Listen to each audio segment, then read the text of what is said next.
Hello, and welcome to The Diverse Bookshelf with me, Samia Aziz. On this show, I interview incredible authors, doing a deep dive into important themes and issues while talking all things books. I really hope this week's episode helps you feel empowered, inspired, and uplifted. Today, my guest is the powerhouse, Sarah Joseph, who has been working in media and in the community for decades. Sarah Joseph came to Islam as just a teenager, having moved away from the Catholic Church. She has been on a phenomenal journey with her faith, sharing with us all her experiences, insights, and reflections about faith, loving God, doing good, and justice. Sarah has been someone I have looked up to for a really long time, and I'm always so grateful for her guidance, support, and love. I'm so glad she's my guest today. Sarah Joseph is a globally renowned Muslim figure, respected for her innovative and independent thinking. She's a writer and broadcaster specialising in topics pertaining to faith, social change, the environment, and education. She was listed as one of the world's 500 most influential Muslims, one of Europe's most influential leaders under 40, and has an OBE from the Queen. A graduate of King's College and University College London, Sarah is an internationally recognised public speaker. In 2003, Sarah founded Amel, a brand which first created the concept and then detailed the progression of Muslim lifestyle. The brand fundamentally changed the way Muslims were marketed to and made Sarah an expert in contemporary Muslim consumers and ethics. Sarah has made countless media appearances, including for the BBC, CNN, and Al Jazeera. She has also appeared on the Doha debates, and she has written for international newspapers, including the UK's The Times and The Guardian, and scripted and recorded for a variety of BBC and independent radio productions. She has a regular slot on the BBC's most listened to radio station, The Zoe Ball Breakfast Show. Now, before we go on with today's episode with Sarah, I'm just going to tell you about the sponsors of this episode. Now, I know that when it comes to giving charity, it can feel a little overwhelming. There are so many charities to choose from, all seemingly doing amazing work. So who can you trust? For this episode, I've teamed up with Muslim Charity, a UK-based international charity inspired by Islamic values who have been serving and uplifting needy and vulnerable communities since 1999.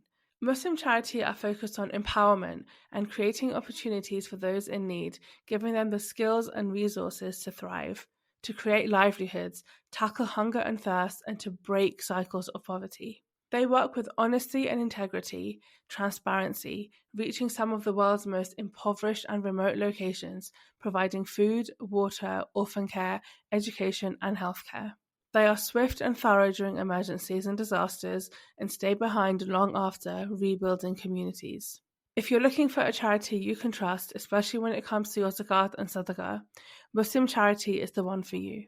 Visit muslimcharity.org.uk/Samia to check out some of my favourite impactful projects. Assalamu alaikum, Sarah. Welcome to the Diverse Bookshelf podcast. It's so lovely to have you here. How are you? Wa alaikum assalam. I'm fine. I'm really good. And it's my absolute pleasure to be here. Thank you very much for inviting me on. I'm really excited to have you on the show. I can't wait to speak to you. You are one of the greats. You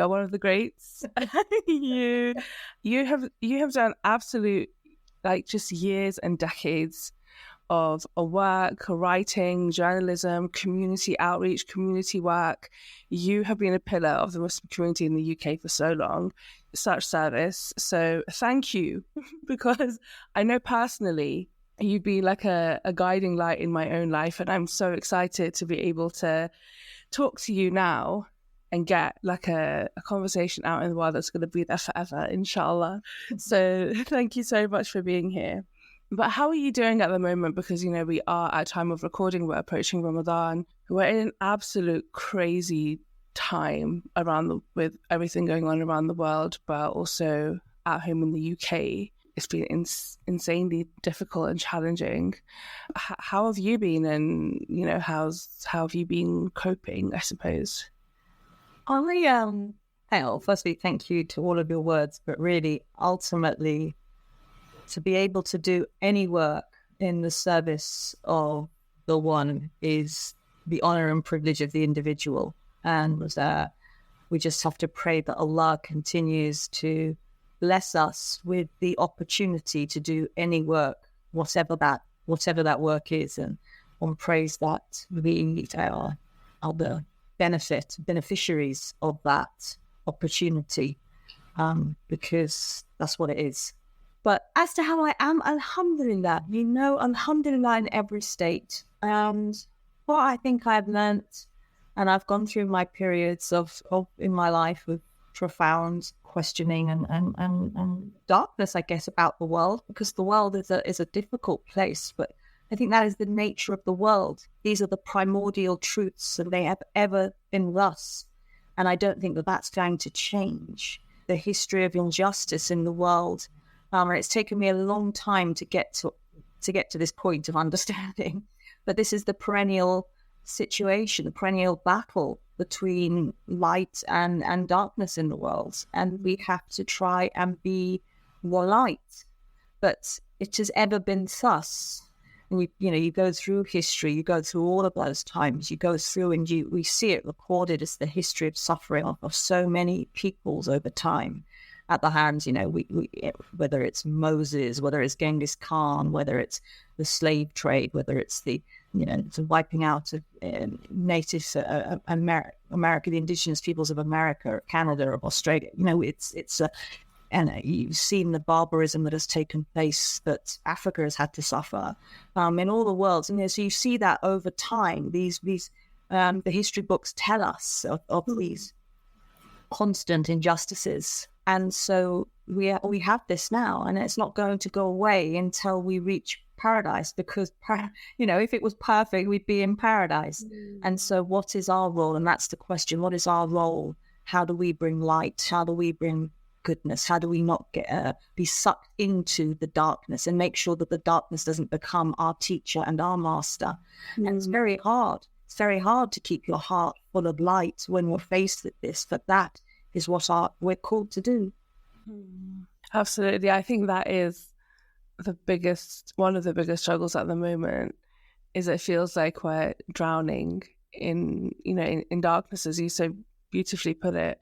And I think one of the difficult things is that although what we're witnessing in Palestine, in the Congo, in Sudan, in Yemen, to name just a few places that are in turmoil at the moment, because the reality is that there are many more. We're also not supported. We're being sort of like constantly gaslit, and our values are being tested, and we're being told that protesting is illegal and all of these kind of things. And we're living in countries, a lot of us, where our governments are legitimizing and actively supporting some of the horrors that are going on around the world. So I think not only is it the darkness of like the images that are coming out that we are seeing and what's on our phones, it's that we are existing in a world that feels so complicit within that.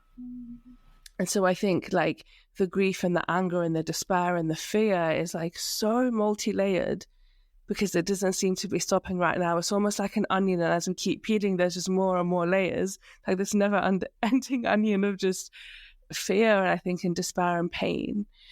And so what do you think are some of the things that we can do to channel that grief? Because, I mean, I'll just speak to my own experiences over the last few months. I think the thing that has been giving me the most sort of courage is community, is trying to fall back into community, and just looking at the streets every single weekend since October, up and down the country and around the world, that have been full of people that have been standing up. But I also know that as people that are trying to do something, when it doesn't seem to be working in the way that you hope it does, and at least what you can see, because Allah has veiled everything anyway, at least what you can see is not working, it's also difficult. It's difficult. You feel like we've been on these streets for 6 months almost, and there's still no ceasefire at a minimum. So what do you think are some of the things that we can try to do to channel our grief and to process and to not get lost in that darkness? So there's a lot there, Sonia. I suppose one thing I would say is that you described the layers of the onion, but also there's also been veils which have been shed, right? And I think even people who were not political, even people who were not engaged, even people that, and let's face it, these marches are ordinary men and women and children of all walks of life. Whether I go on, you see on those marches the elderly man, white Englishman, white English woman coming with their little sandwiches and their flasks and their little backpacks as if they're going for a walk in the Cotswolds, and there they are on the streets.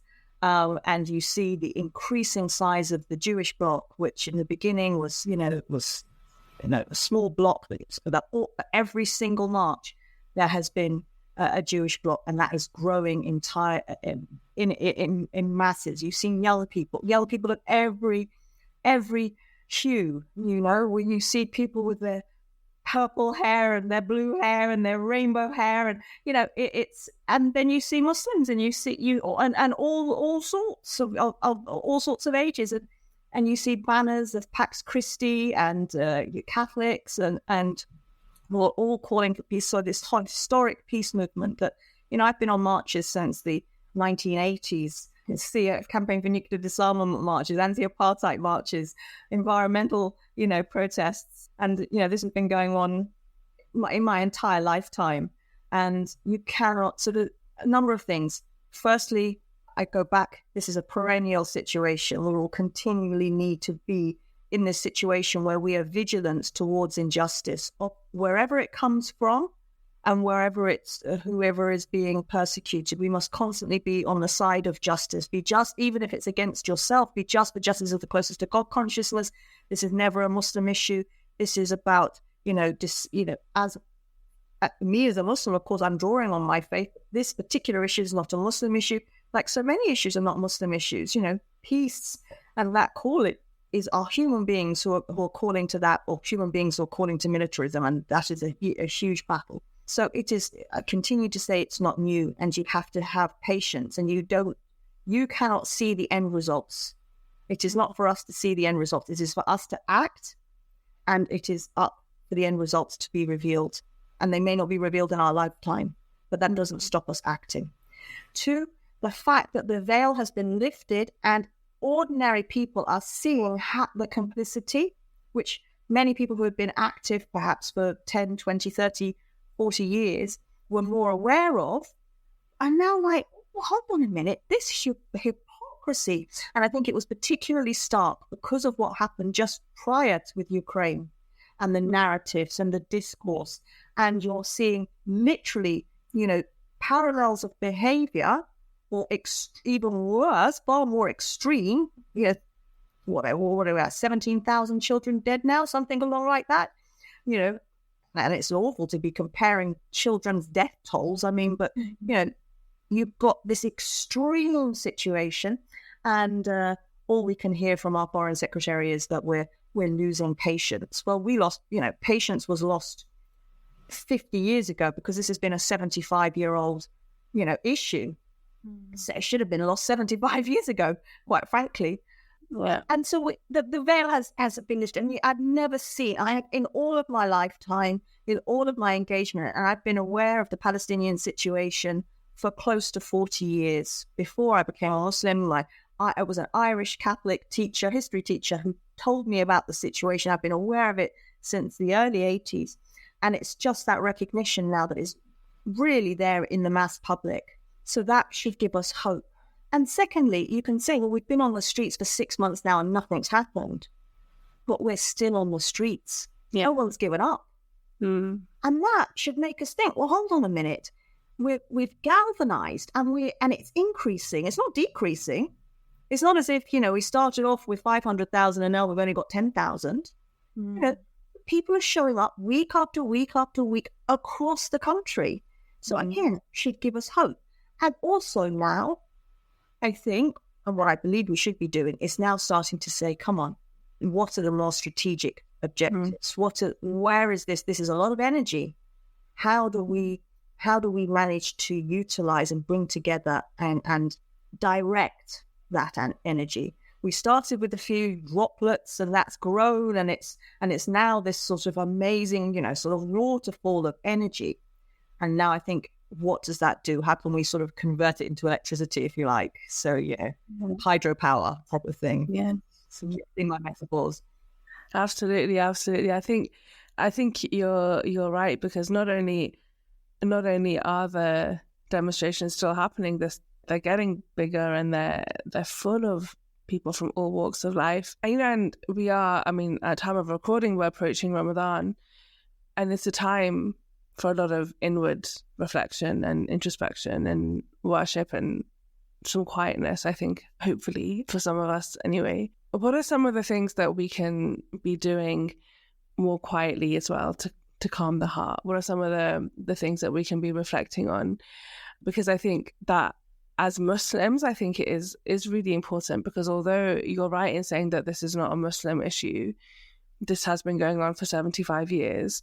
I think to see our Muslim siblings so, being facing such injustice and such devastation and heartbreak, to be seeing all of that suffering happening to fellow Muslims, and at the same time being, hearing all the Islamophobic rhetoric from the West, I think is impacting us on individual levels and as a community. So what do you think are some of the things that we can do, this Ramadan, but also just generally moving forwards in terms of our spirituality and from that sense? Well, I do want to underline that in Palestine, it is not just happening to Muslims. For sure. Yeah, and it's really important that we don't forget that. It's really important that we don't forget that the devastation has taken place to Palestinian Christian communities, which is probably the oldest Christian communities on the planet. We have to give acknowledgement to that the Orthodox Church, which is the third oldest church, has been destroyed, that their churches are destroyed, that nuns were shot through sniper fire, that a Catholic woman and a Catholic woman and daughter were shot by sniper fire in Gaza when they went out to get outside their church. And the words of Reverend Monser Ishaq, who is speaking from Bethlehem, and his Christmas sermon, and the work that he's been doing, and the fact that the churches, I cannot understand, but have not rallied behind the Palestinian Christians, needs to be acknowledged. And I would like to hope that as Muslims, regardless of who this was happening to, whether it was happening to any race, any religion, we would stand in solidarity against, quite frankly, this barbarism. And I want to just realign and reaffirm those points. In relation to Ramadan is a time of fasting, for sure, which is meant, as the Quran describes, fasting is nothing new. It's actually also taking place in the time of Lent this year, but fasting is nothing new. It was prescribed for us as it was prescribed for those before us. And it is that we increase in God consciousness. And this world is going to break your heart, right? There's a French writer, he wrote this, your heart must break or turn as hard as iron. And I always reflect on that. And our heart will break and break. Rumi, I think, said, but the break is where the heart will keep breaking. And you have to keep breaking your heart until you understand and are conscious of the one. And I think it's Rumi who says that the break is where the light enters. So this idea of brokenheartedness, I think many, of us are heartbroken, because to see human beings, the images I've seen, I will never unsee. Yeah. None of us will. We will never unsee Sidra. We will never unhear the cries of little Hibba. We will never unsee the young man with plastic around the tag around his wrists and was been stripped of absolutely everything by the tank. We will never unsee those images. And we are brokenhearted. I'm brokenhearted that other human beings can do this to people. But to speak to your point pertaining to the quietness, the stillness, this is what the 5 pillars are. This is what worship is. Worship, the practice of worship, if we do it really consistently, brings us resilience. It's for ourselves. Allah, God gains nothing from our worship. God is unchanged. This is all for us. This is to build us, to build our spiritual muscle, to build our muscle of resilience, to still our heart, to bring us peace. And I would say to people, really try and connect with God, with the One, the merciful, the uncaused cause of all creation. Really try and connect with the One this Ramadan. Ramadan is the month of fasting to bring us closer to Him. Ramadan is the month of Quran. So read Quran, read it in translation. Get a simple translation and read it from cover to cover. Read it again. Listen to it. Try and have it on in the background so that that's just permeating your consciousness, your subconsciousness. So it's just there. Read, if you're finding difficulty in the Arabic to read it, just try and spend some time to improve it. Embrace, go reflect on all of the verses that you know.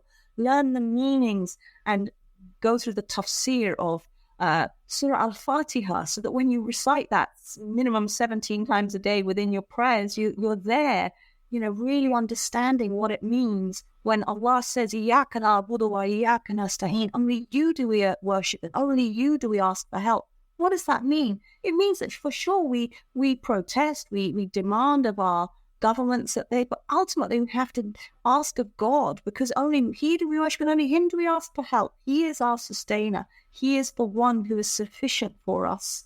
When we look at the faith of the young Palestinians, and I don't want to glamorize that, because sometimes we seem to think, we put these videos out, or we see these videos of young children, quite frankly, have just literally lost their mothers, their fathers, saying, Allah is sufficient for us. I'm just looking at them and I'm thinking to myself, they should not have to go through that. Mm-hmm. So yes, I'm in awe of their faith, in awe of the way they respond, but they should not have to go through that. And I think sometimes I find that slightly voyeuristic, and I despise that element of it all. Whilst at the same time, watching little Maryam who's reading the Quran, every 6 days in a state of war. So just reflect on that. Just reflect on how we can be more. We can carve out time, and we need to. We need to have a deep relationship. The pillars of Islam are these embodied experiences. Whether it is the embodied experience of fasting, whether it's giving up and having out food and drink and being hungry, whether it's the embodied experience of being on the Hajj or Umrah and the going around in the tawaf, the feeling of the people, the sounds, it's whether it's the embodied experience of having to give of one's money. These are and of prayer, of course, which is an incredibly physical experience. Just recognizing that we are these spiritual beings having this human experience, to quote Shardine. And as we're having this human experience, this human world is frail and imperfect and actually catastrophic, as the angel said. Why are you going to create something that's going to create fitna and mischief and bloodshed? And Allah said, I know that which you know not. So understand that there is purpose to all of this. I don't understand this purpose. I have no idea. It makes no sense to me. But understand that there is purpose. There is divine purpose, that we ourselves need to train ourselves to be resilient. And so get up for tahajjud. You're going to be getting up for food. Get up for that little bit extra for tahajjud. Pray, talk to God, ask God for help, for the help with the world, to bring justice in this world, for there to be balance restored. And to really see this time as transformative for one's own soul. We're just going to take a small break here to talk about the sponsors of today's episode, Muslim Charity. Since 1999, driven by Islamic faith and values, Muslim Charity have been delivering life-changing projects for communities living in poverty. They work with honesty, integrity, and determination, supporting some of the world's most under-recognized, vulnerable, and isolated communities. As well as providing aid and support during emergencies and disasters, they focus on long-term development of families and communities looking to bring an end to hunger, thirst, and poverty. They work with groups of people often marginalised, including homeless community in the UK, children born in brothels, street children, children and adults with disabilities, the elderly, and orphans. To find out more about their work, visit muslimcharity.org.uk/Samia and see some of my favourite projects, especially as you consider where to give your precious zakat and sadaqah. That's muslimcharity.org.uk/Samia, SAMIA. I wanted to thank you actually for speaking about the Christian community in Palestine that have also been completely, I don't know what the right word is, attacked and decimated, I suppose, in this moment, because abandoned by the world, I think. By their own church, abandoned by their own church. Exactly, for sure. And I think a lot of us, when we say like this is not a Muslim issue, we say, well, yeah, because there are Christians in Palestine and there are also Jewish Palestinians too. But I don't know how many of us have really sat with exactly what is going on at the moment to the Christian community in Palestine, because actually I remember reading something not that long ago that has basically said like that the situation is so severe because of the number of people that they were, that there's just not going to be anybody left, which is it completely blows my mind to think that an entire community, an entire faith group in a place has just been completely lost, has been killed, like there's been murder, and their own and their churches around the world, as you've said, have not rallied, have not cried out, have not put pressure, when there's such huge institutions.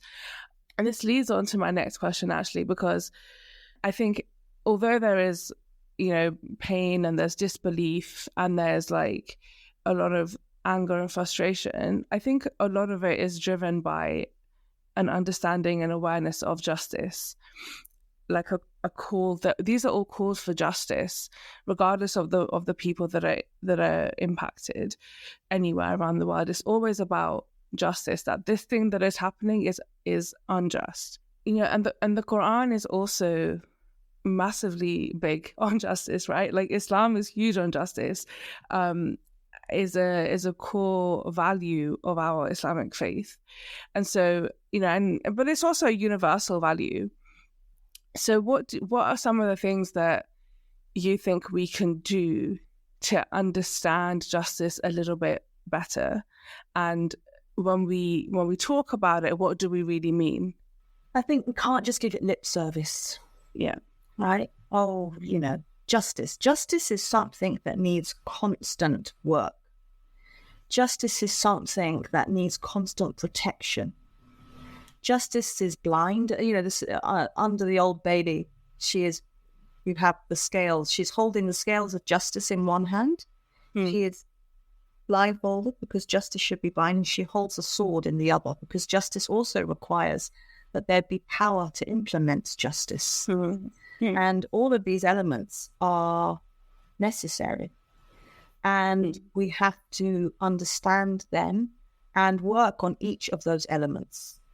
Right? So justice is blind, and in the Quran we say be just even if it be against yourself as well. That it's not, that's striving for justice is not, I've got to get the better of it. That's not justice. That's why justice is a scale. It's creating balance. And Islam is also deeply reflective of balance. And it says in the Quran, we have created you a middle nation, a balanced nation, to act as witnesses unto mankind, and the Prophet to act as a witness unto you, sallallahu alaihi wasallam. So justice is also about balance. I've been trying to reflect on this because on the one side at the moment, there is this extremism, barbarous extremism that is seeking to displace people. that is seeking to displace Palestinian Christians, Palestinian Muslims, and anyone who speaks out in that territory, actually. It is seeking to cleanse the land and to install a single ethno-religious grouping. And it is doing so in the most horrifying manner for all the world to witness. And yet, and I think that this is also, which the Quran speaks to, the covering of it. And also, as if people are veiled, they're completely veiled to the truth. You're literally seeing videos online on, the social media. And still, even in this horror, you'll see underneath, but, or Pallywood. It will be dismissed, even though it's still there. Think of the levels of veiling that must be before someone's eyes, that they are seeing the image of a dead, shredded child, and still their hearts are not open. What does that tell you about hearts and then the level of veils that are upon those hearts? And so justice is constantly, you cannot stop speaking about it. You cannot stop examining your own heart. And I think this is really important, because what we're seeing is people hidden behind the veils of ignominy, veils of barbarism, veils of self-lying, actually. Self-lying. You cannot be any person of conscience and see what's happening and come to the point where you are 50-50 on this. There's no way. There's no way. You cannot be a person of conscience and not come to the point where you're calling this out. So then we ourselves have to make sure that we protect our hearts, that our hearts do not become hardened, that our hearts are filled with hatred. No, we cannot do that. The darkness cannot be our teacher. And so we constantly have to be looking to the light, to the nur of Allah. We have to be looking to the justice of Allah. And we have to be saying, even if it be against ourselves, we must be just. And these are difficult things, but we remember this because it's the closest thing to God consciousness. So if we want to be close to God, if we say to ourselves that we are people who remember God, acknowledge God, we're the people that hold fast to God, then we have to hold fast to justice, even if it be against ourselves, and to remember that we are a middle nation. I think one of the things I know I personally struggle with, and I have been reflecting on as well, is that justice is huge. It's not just one thing, but I think I speak for myself first. Like, I think we are so limited in how we look at something. We're obsessed with definitions. We're obsessed with outcomes. If something is just, then this happens. If something is unjust, then this is what it means. But actually, I think Allah is so much bigger than anything we can ever comprehend. And part of justice, part of believing in true justice, is also believing that Allah is always just, even if we can't see it, and even if we won't see it in our lifetimes, even if we won't see it in this dunya, that there will always be justice. And I find that hopeful in many ways, to know that this is horrible, and we will act justly, and we will do whatever we can. And even if it doesn't result in the things that I think are just in this world, it will eventually, there will be justice. There has to be justice. There's just no two ways about it. There has to be justice, and there has to be liberation. Whether or not I see it, whether or not I'm part of it is irrelevant. But that is also not easy to hold on to when everything is in your face constantly.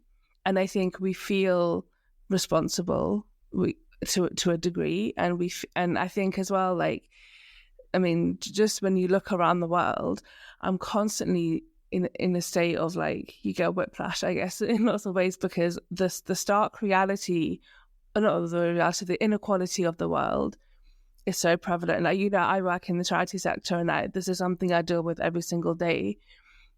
I'm reading reports of starvation and famine, and then I'm eating eating a very wholesome meal that I've cooked myself, that I've gone and I've bought the ingredients for very easily, alhamdulillah. But living with that inequality is also very difficult. And I think there comes guilt with that as well.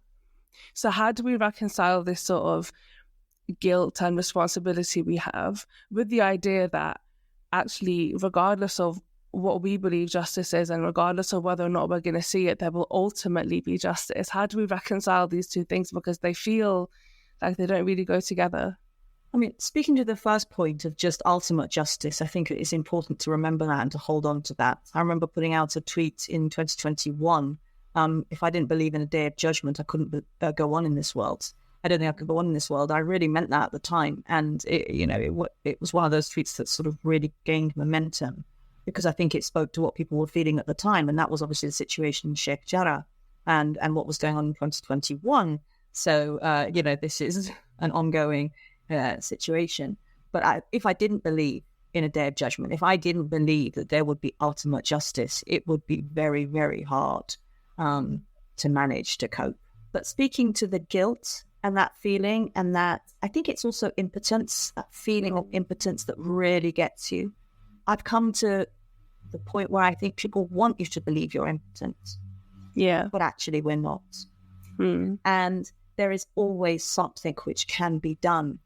And I don't mean just assuaging your guilt with, sometimes you can go past somebody and you put a pound in their pot as an assuaging of guilt. But no, it has to go deeper than that. We can't. Guilt is a very corrosive emotion.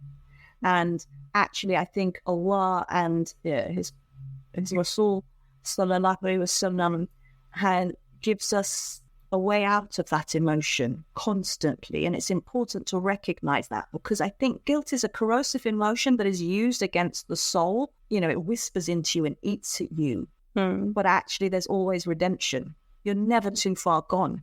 You're never too far gone. And it is Iblis, whose name is rooted in Ablasa, because he despairs of God's redemption. We're never too far gone. And we can always return. And the Quran is and it's never a point. It's sort of a form of shirk in a way to say that God won't forgive us.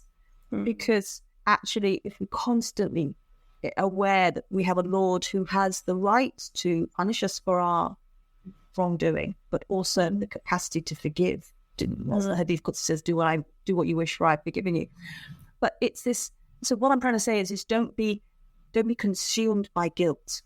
Constantly becoming and returning to Allah, to seeking Allah's mercy, forgiveness, and also to seeking His guidance of what you can do, and recognize that all power belongs to Allah.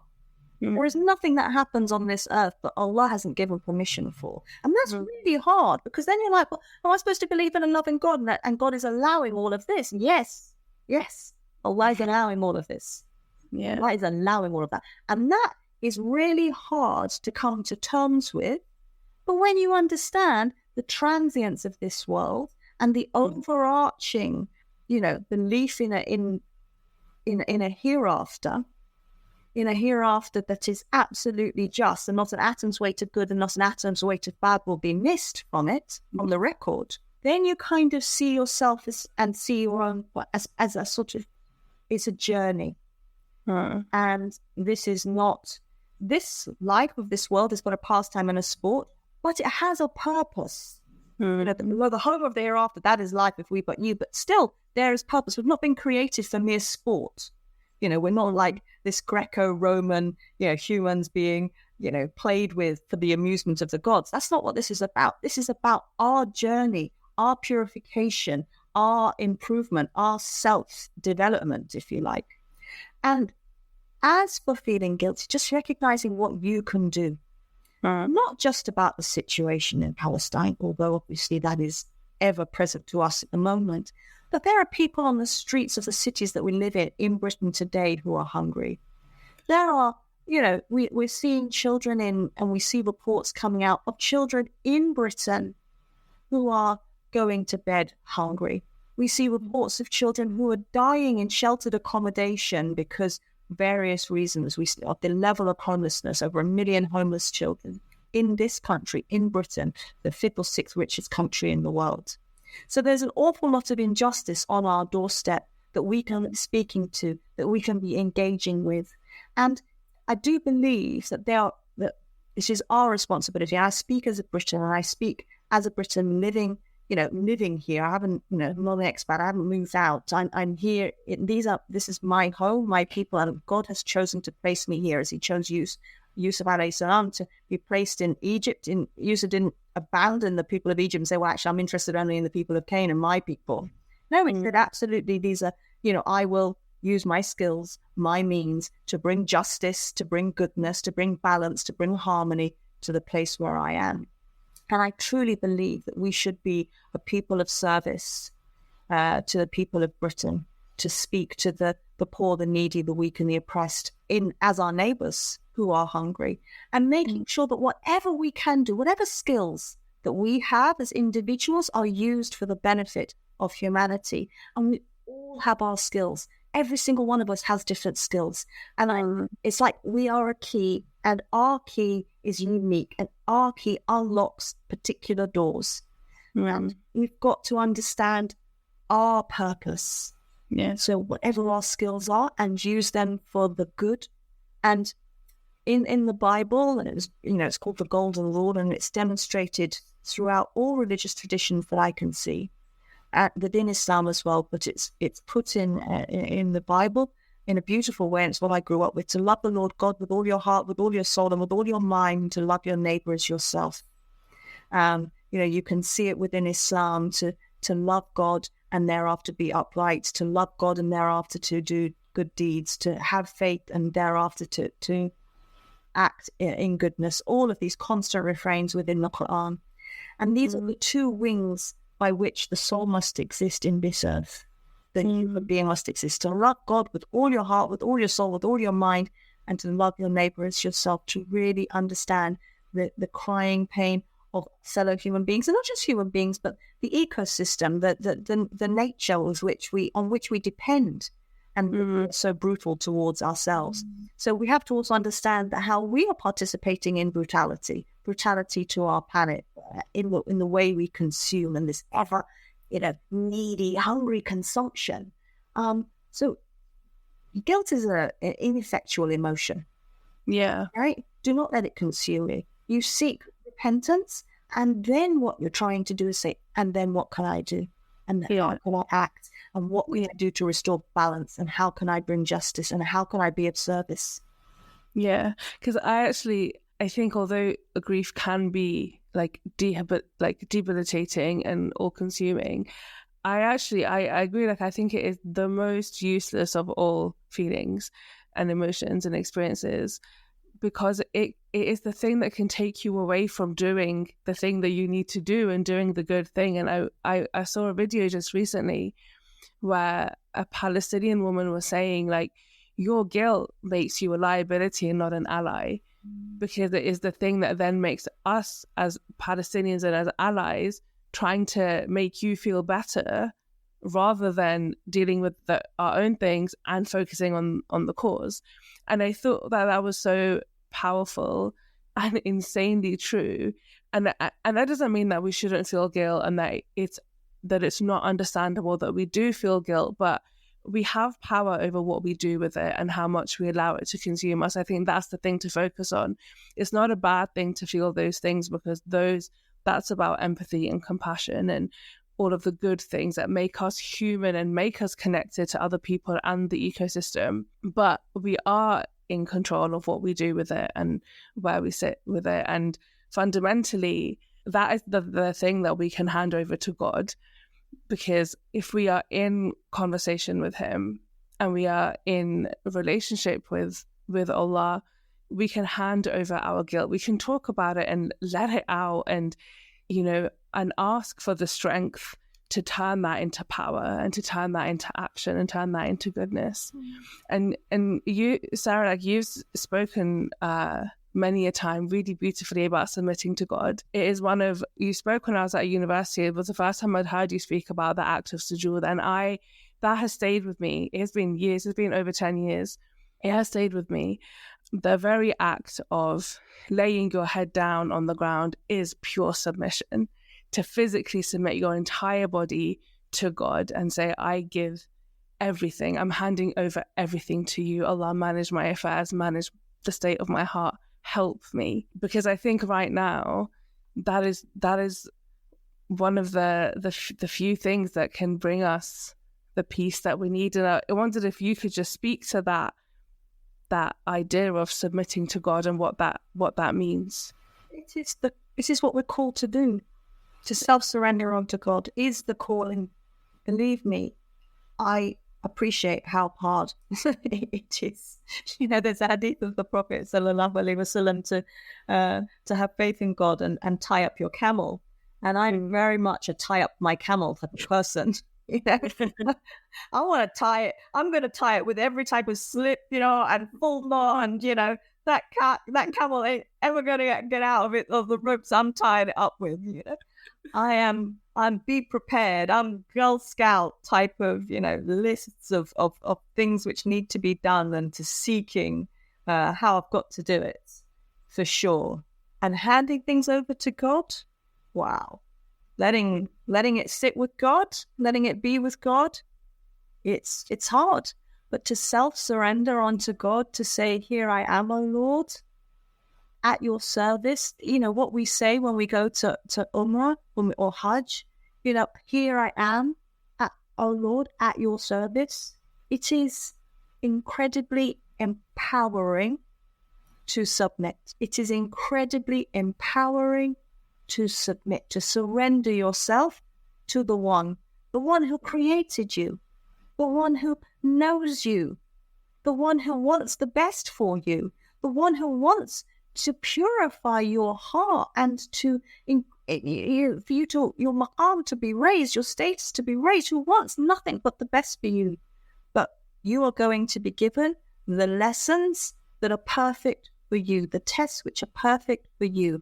It's going to be like we talk about AI adaptive learning, where the machine gives you the perfect exercise based upon, this is like AI adaptive learning to the nth degree of perfection. We're going to be tested exactly how we need to be tested.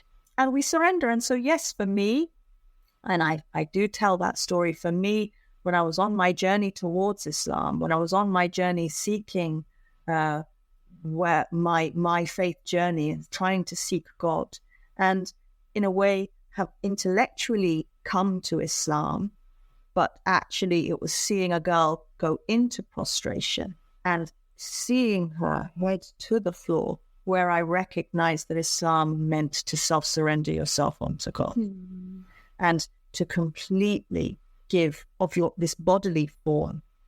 In Catholicism, sacrament is called an outward sign of inward grace, and the sujood really is the ultimate outward sign of self-surrender unto God. And just to speak of prayer, to recognize that prayer is a really embodied experience, to take your time. And if I can recommend during Ramadan or whatever point in time that the audience may be listening to this, I can really recommend to just take your time in prayer, to stand and to just feel that standing, to center yourself, to have a moment, and then to recite the words with knowledge and understand meaning, and then to go into ruku and recognize that when you're in ruku, what you're saying, and then to stand again. And then as you go into prostration, to recognize that is the ultimate act of support, but to really feel it in your body and feel the letting go, and to continue on two rakat until you can feel the letting go. That's very beautiful. Thank you for sharing that again. Very beautiful. And I really hope I hope for myself that I do find the letting go more easy, and that all of us find it more easy and find that ultimate peace, because I think that ultimate peace lies with Allah. It's not going to be in this dunya, and Allah has told us that time and time again, that it's not going to be in this dunya. This dunya is not a place of peace. And actually, if we find it to be a place of peace, that is an indication that there is something with our hearts. There is something wrong with us. We should not be finding this a place of peace. So alhamdulillah for all the turmoil hopefully, inshallah, is a good sign and may Allah accept it and reward us for it. But you can have peace in the acceptance that this dunya is imperfect. You can come to terms with, and it is about, there is sakina, there is peace in the understanding and acceptance that Allah is the one, and in His hands the world resides. Yeah, absolutely. So you have done a huge amount of work in the UK over the last few decades. A huge amount of work in community, with writing, through Amal Lifestyle Magazine, through, as a journalist, you do BBC Pause for Thought, Radio 2, BBC Radio 2. You connect with a lot of people over the years you have. What are some of the things that you've learned about the Muslim community, some of the challenges we face, but also some of our strengths and power and basically hopes for the future? I am so incredibly hopeful for the Muslim community in Britain and around the world. I really am.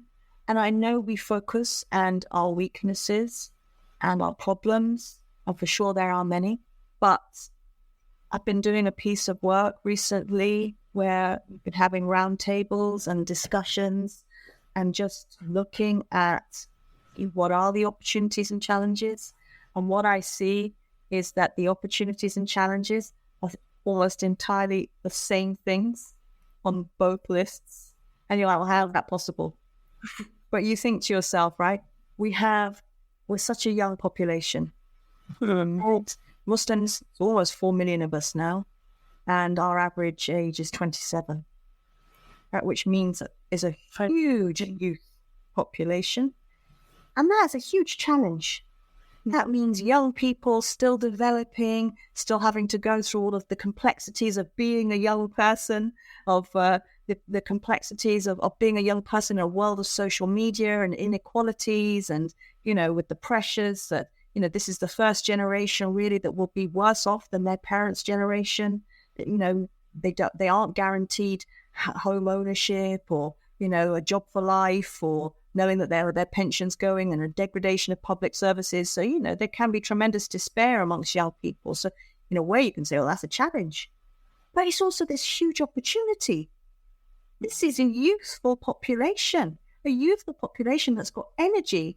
And believe me when I say this, if you are a young person, you will never, ever understand how much energy you have and how hard it is. When the Prophet ﷺ says, take from your youth before your old age, really, there's no joke. Take from your health before your ill health. Take from your wealth before your poverty, to your life before your death, etc. Your busy, your free time before your busy time.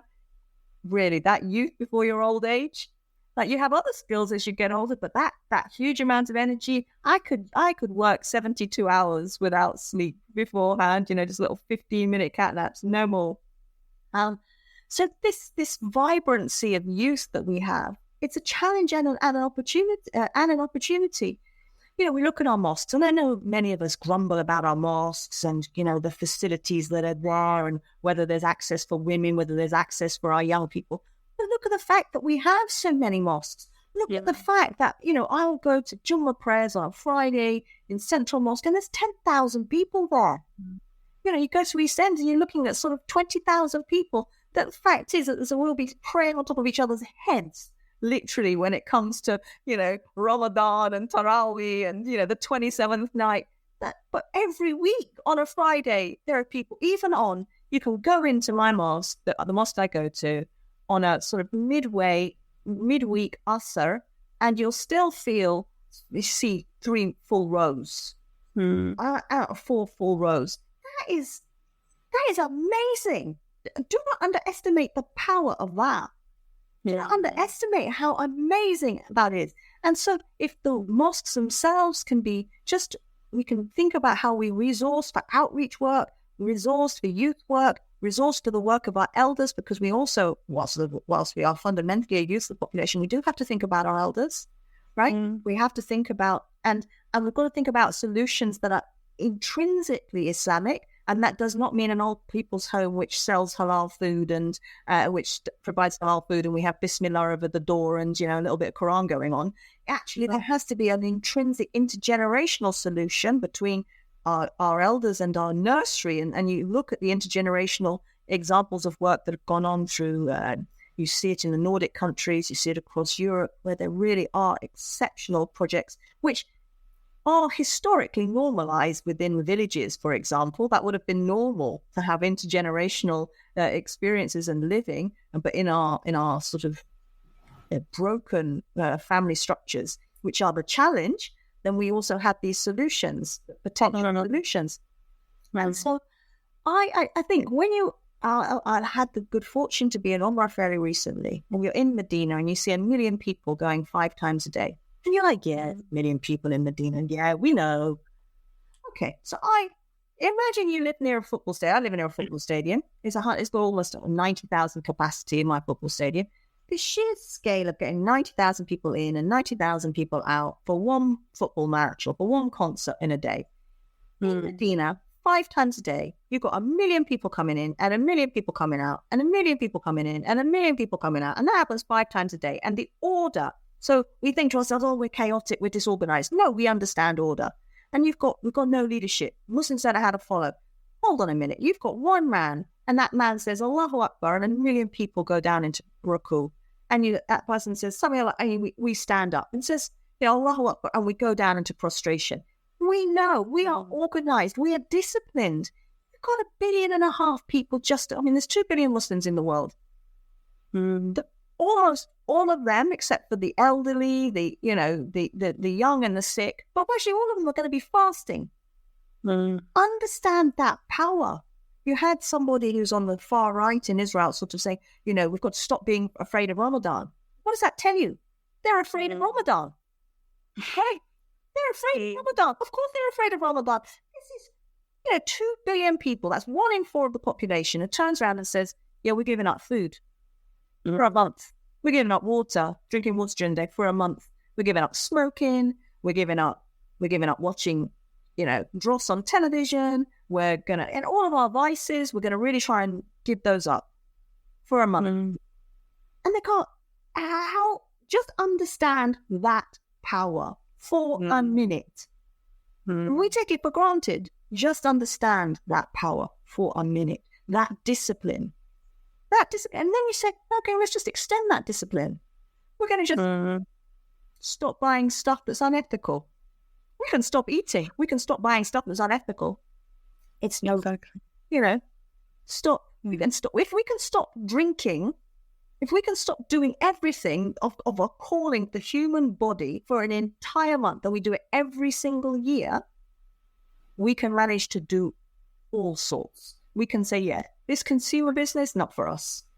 And so I have enormous hope. I have the potential of our youth, of a talent pool. I mean, in Britain, I've been a Muslim 36 years, right? The talent pool that I see that has grown up in everything, whether it's in medicine, whether it's in law, whether it's in arts and culture, whether it's in architecture, the talent pool is enormous, mashallah, huge, at scale and at numbers. To see the resources that we have, we are an incredibly deprived community in Britain today and globally, for sure, right? We have some of the worst health statistics, the worst housing statistics, but also we have the fastest growing middle class in the country. We have the fastest growing aspects of social mobility in the country. And we have ultimately people who are resourced that we've never seen in my 36 years of being a Muslim. We've never seen the like thereof of local Muslims and their resources. It just now needs to be strategically directed.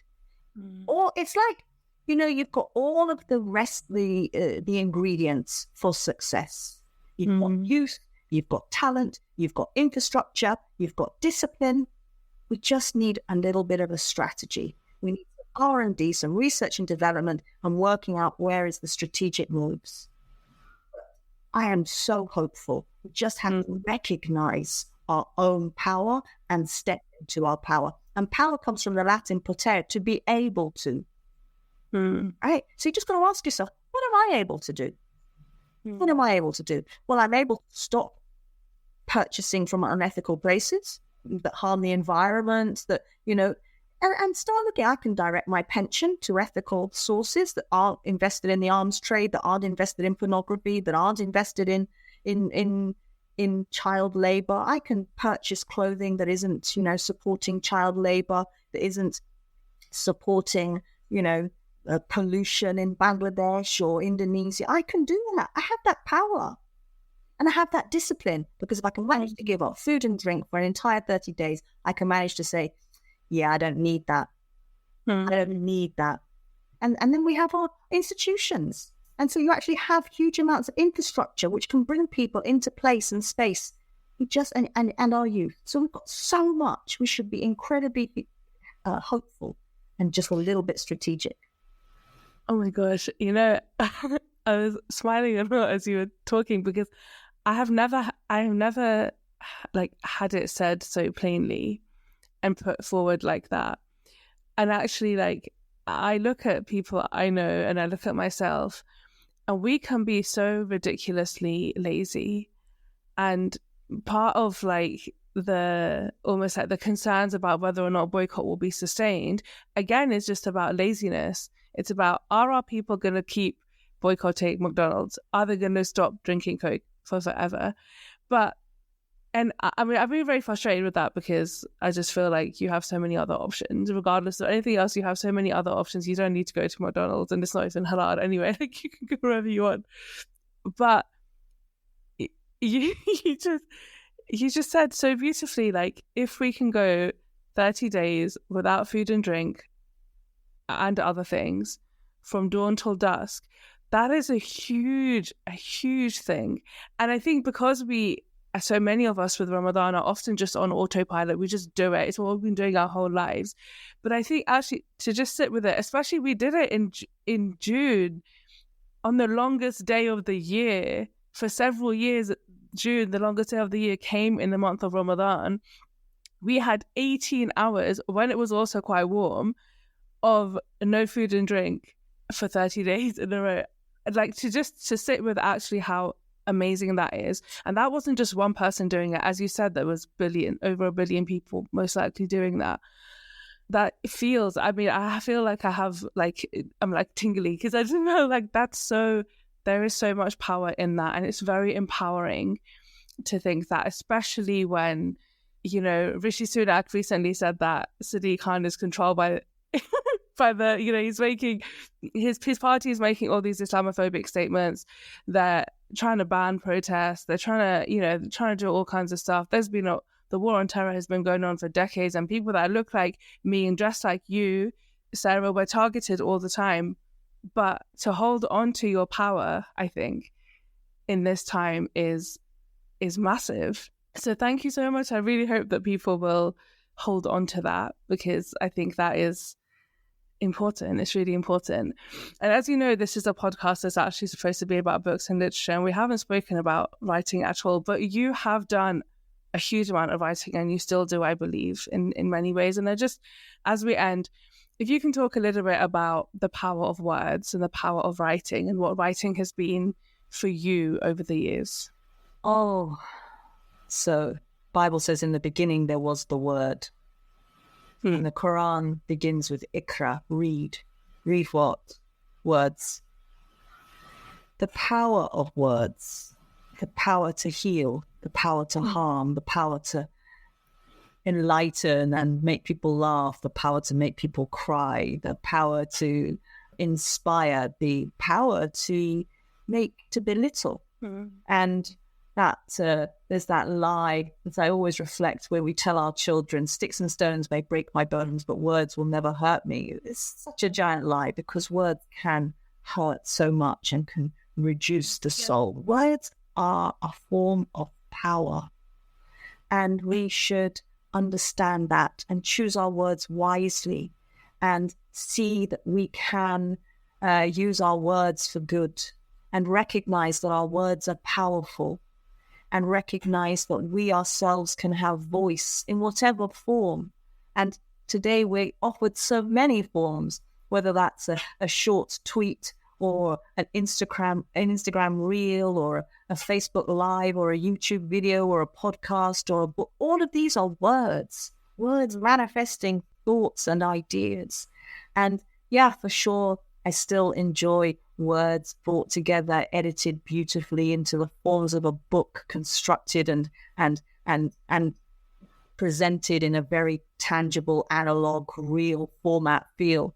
But words are so widely used and available now. So how we deal with all of those different media that are accessible to us is to recognize again the opportunity of them to choose our words wisely, to increase ourselves in wisdom so that we can deliver better words, to be inspired and to seek inspiration so that we can inspire, to grow ourselves so that we can teach, and to see words for the strength they are.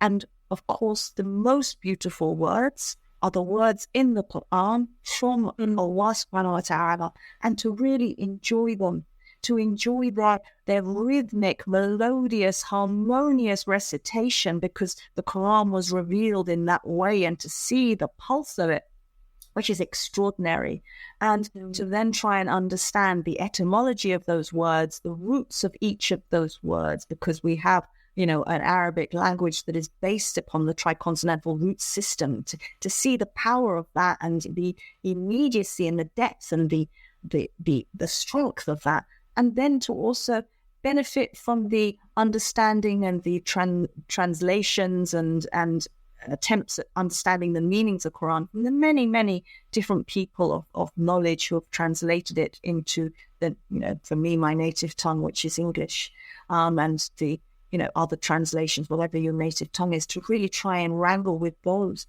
but to understand the power of words and enjoy them and to use them and choose them wisely.